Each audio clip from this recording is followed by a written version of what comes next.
So Jai Gurudev to all of you, and we'll continue with this chapter 1 where we left last time. And last time where we left is about when the Guruji is talking about the conduct of human form or nature, which is in the form of a Dronacharya, that is a dual conduct.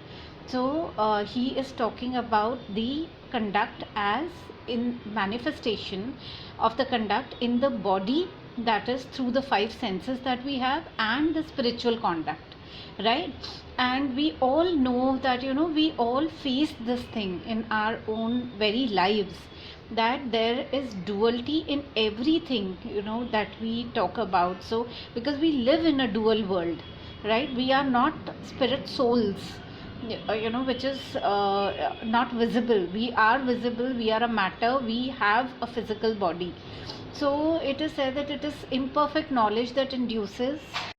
So when we hear in the form of Bhagavad Gita, we feel that these are all characters who are playing different roles in this entire epic story.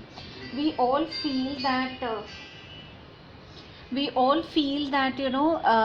that these characters have actually played the role that have been designed, or has been told to us through the story.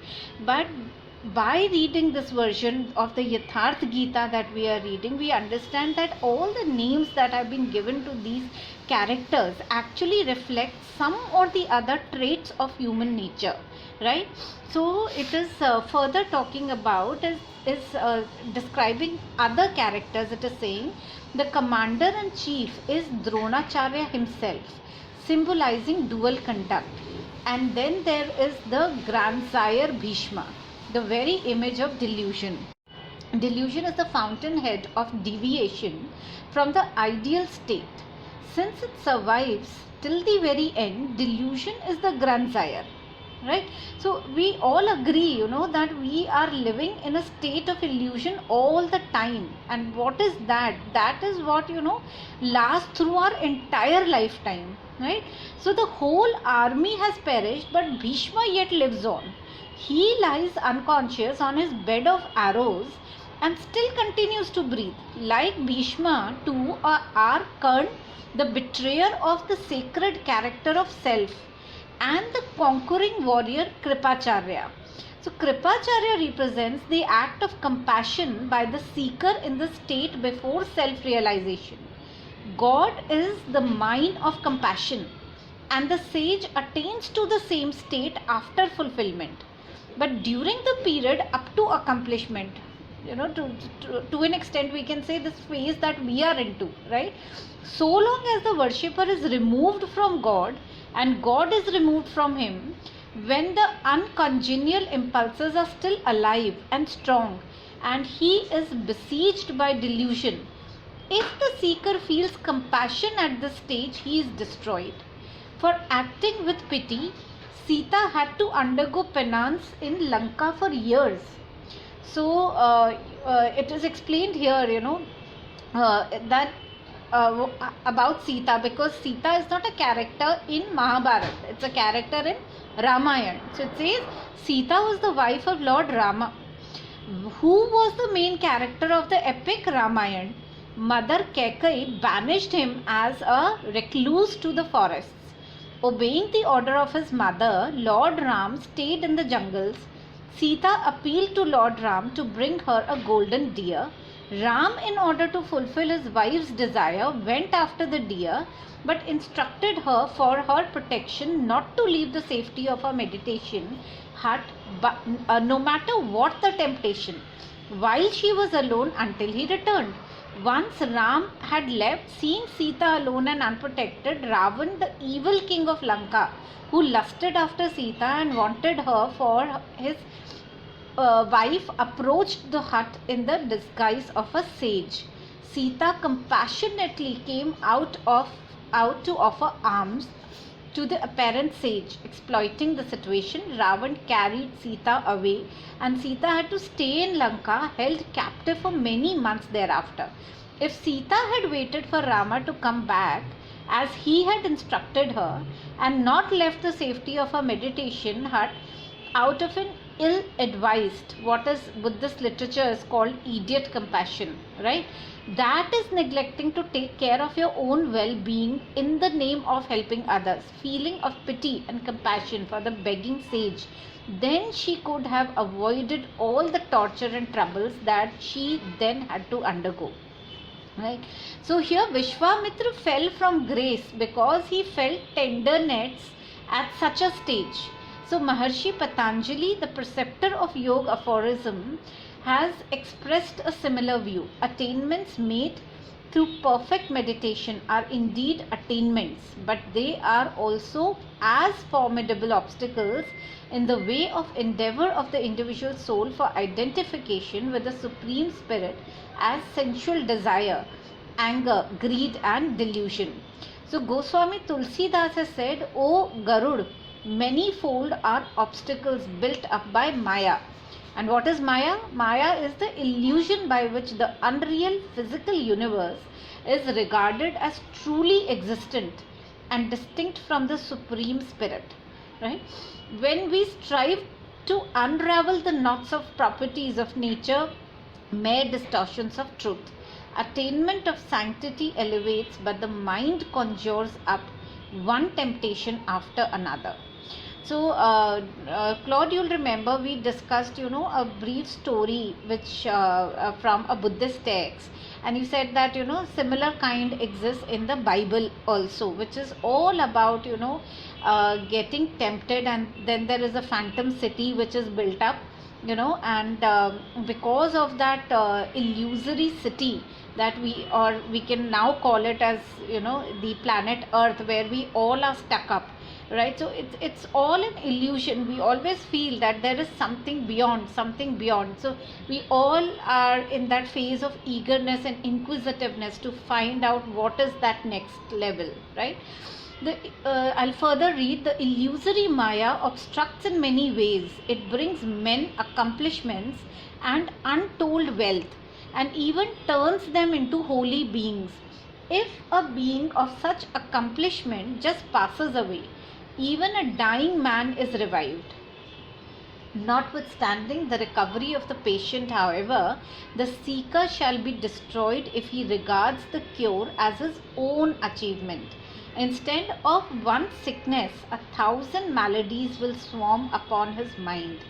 The process of reverent contemplation of the divine will be interrupted, and he will so stray from the right path that the world of matter overwhelms him. So, this whole story, whole narration or context in which it is all said is that when we are on the path of seeking spirituality, even the smallest bait or smallest deviation from that path can really make the whole world collapse. All our efforts towards spirituality can get collapsed. So he further says, if the goal is distant and the seeker feels compassion, this one act alone is sufficient to result in the debacle of his whole army, right? So he has to be on his guard against the feeling of compassion until the moment of final attainment. Although at the same time it is also true that compassion is the hallmark of a saint, right? So like it is narrated here about the compassion that Sita felt for that sage, because of which she came out of the hut and the entire Ramayana story happened, right? So it's saying that until and unless we really reach to the epitome of spirituality, just feeling compassionate can really result in debacle of all the efforts that we have taken, because that is not the true compassion. The true compassion comes only when there is the dwelling or the seating of the spiritual soul starts to set into the holy heart, right? But before ultimate fulfillment, compassion is the mightiest warrior among the evil demonical impulses. It is thus that Ashwatthama is an image of inordinate attachment, Vikarn of indecision, and Bhurishrava of perplexity and confusion. They are all chiefs of the outward flowing current of life. So we all, we all of us are untouched. It's not that we are untouched with these things, that is inordinate attachment or indecision or perplexity and confusion. We see that in our lives in and out, so many times, right? He further says in the next shloka, he says and there are many other skilled warriors too, equipped with numerous arms, who have forsaken hope of life for my sake, and many other valiant warriors are resolved. Duryodhan intimates to Dronacharya to fight for his sake even at the cost of their life, but there is no precise enumeration of them. Duryodhan then points out the innate qualities with which each of the two armies is fortified. In the next shloka number 10, he talks about our army defended. In the ancient Hindu art of warfare, each army had, of course, a commander-in-chief, but it had also a champion, a man of valor, courage and intelligence, who acted as its defender. By Bhishma is unconquerable, while their army defended by Bhima is easy to vanquish. So Duryodhan's army defended by Bhishma is invincible, whereas the opposing army of the Pandav defended by Bhim is easy to conquer. The use of ambiguous puns such as the Paryaptam and Aparyaptam. So what does this two terms mean? Two contradictory interpretations are possible, because Aparyaptam means both insufficient and unlimited, and Paryaptam both adequate and limited. So he further says that these two ambiguous terms is itself a sign of Duryodhan's doubtful state of mind. So we have to look carefully at the power that Bhishma represents, on which all the Kaurav hopes rest, as well as the quality symbolized by Bhim, which the Pandav endowed with the treasure of divinity rely upon. Duryodhan then gives his final estimate of the situation. And what is that? It comes in the next shlok. It says, so while keeping to your respective stations in the several divisions, all of you should doubtlessly protect Bhishma alone on all sides. So this is what Duryodhan declared. So he says, Duryodhan commands all his chiefs to keep to their post and yet protect Bhishma on all sides. The Kaurav cannot be defeated if Bhishma is safe and alive. So it is obligatory for the Kaurav chief to defend Bhishma rather than fight with the Pandav. This is intriguing. After all, what kind of defender is the Bhishma who cannot even defend himself? What complicates the matter even more is that the Kaurav are also wholly dependent on him. So they have to devise all possible measures of defense for him. This is certainly no physical warrior. Bhishma is delusion. So long as delusion is alive, unrighteous impulses cannot be vanquished. And this is exactly what the Gurudev is trying to tell through the Yatharth Gita, that delusion is the obstacle between our inner self, that is spiritual self, and the material world, right? We all are in delusion, and that is why it is said till the end Bhishma has to be alive. The delusion has to stay alive.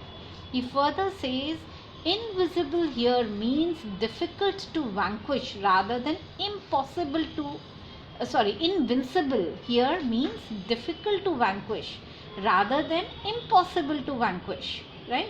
So as Goswami Tulsidas has said, the most difficult to conquer is the hostile world of matter, and the one who subdues it is indeed heroic. If delusion ceases, ignorance too ceases to exist, and the residues of negative feelings such as excessive attachment hasten to a quick demise. So we all have experienced this, right? When delusion, so if we are into a relationship and there is a lot of expectation from a particular relationship, there is a lot of delusion. We live in that world, imaginary world in our heads. The person is like this and that, and we are going to have a very good time, etc., with that particular person. But the moment the delusion ceases, that content of excessive attachment also goes down, right? So attachment is completely vanquished. So Bhishma is blessed with death by wish, right? So the death of desire and death of delusion are one and the same. So why it is said that Bhagavad Gita stresses so much upon the choice that we make in life, right? So here, why choice is given an importance, or what is it reflecting here is Bhishma is blessed with death by wish. And what is wish? Wish means a choice, right? So until and unless we make the decision that we are going to ascend spiritually, and distinction between the two, that if we are placed in a situation and we are able to see the distinctive push and pull between the situation. One is a material thing which is pulling us to itself, and the other is the spiritual self which may be pulling, but because of the excessive delusion that we have, we generally go with the material aspect rather than the spiritual one. Why? Because in that particular moment we have not made that wish or the choice. So I read further. So the death of desire and death of delusion are one and the same. This idea has been so lucidly expressed by Sant Kabir. He says, since desire is the maker of birth and illusion, and it is desire that creates the material world, he who abandons desire is the one who cannot be conquered. That which is free from delusion is eternal and unmanifest. Desire is illusion and progenitor of the world. In Kabir's view, the self which achieves freedom from desire is united with the fathomless, eternal, boundless reality. So when delusion will fall, or we are out of illusion, what will exist? It is reality. It's so why, even during meditations, why it is said that focus on the breath? Because that's the only real thing that's happening in the body.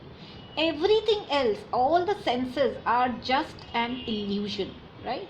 So one who is free from desire dwells within the self and never falls from grace, for he has his being in the supreme spirit. So next chapter talks about the sthit pragya, which means seated in the self. So of course we'll when we go to that chapter, we'll see how we can be seated in ourselves and drop the desire even while living in this body. So this is what, how we will really be able to implement the guidance of this great text in our lives, going forward. So I further read, at the beginning there are numerous desires, but eventually there remains only a longing for the realization of God. So even if we talk about us,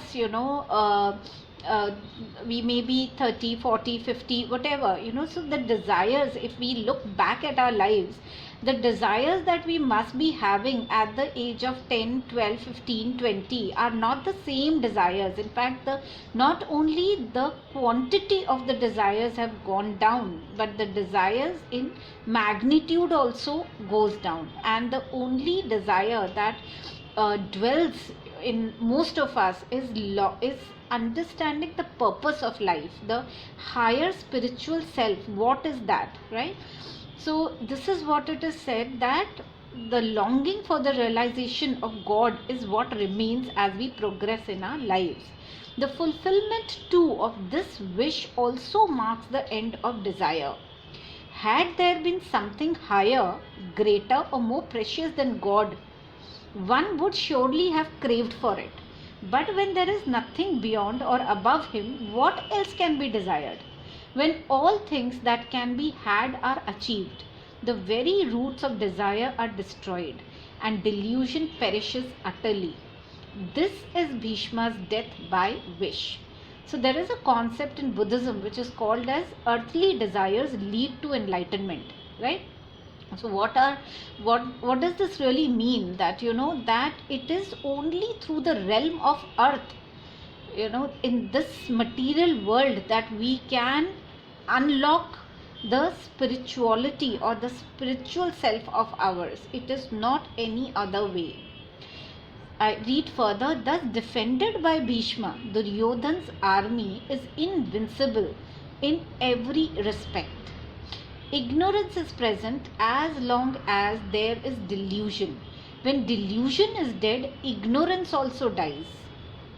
I further read, the Pandav army, on the contrary, defended as it is by Bhima, is easy to conquer. So Bhima is the very image of sentiment. God dwells in feelings. Krishna has described it as devotion. It lays hold on even God. The sentiment of devotion is a pious impulse of flawless perfection. It is a protector of righteousness. On the one hand, so resourceful that it brings about realization of the Supreme Spirit. On the other hand, it is also so delicate and fragile that this day's fidelity and adherence often turn into nothingness and even outright privation on the next day. Today we admire a sage for his virtue, but the very next day we may grumble and cavil because we have seen him relishing delicacies. Devotion is shaken by suspicion of even the slightest flaw in the loved one. The impulse of righteousness is undermined, and the ties with the object of affectionate devotion are broken. So it is that the Pandav army, defended by Bhim, can be conquered with ease. Maharshi Patanjali has given expression to a similar view. Only meditation practiced for a long time with constant devotion and reverence can be firm. So as compared to the Duryodhan's army, where Bhishma is being personified as delusion, here Bhima is personified as sentiment, that is feeling, that is in any given moment of time we all feel something for somebody. So it is said that it is easy to conquer because every time there is a breach, by the person for whom we have this feeling or this particular sentiment, it can be easily either broken or it can be increased in devotion. So it's not the same intensity of feeling at any given point of time. It will fluctuate, right? That is why conquering the Pandav's army, because it is defended by Bhim, it is easier. So after this, we'll start with shloka number 12. So I think we'll start in the next session now. Just give me a moment and I'll start with the sound healing.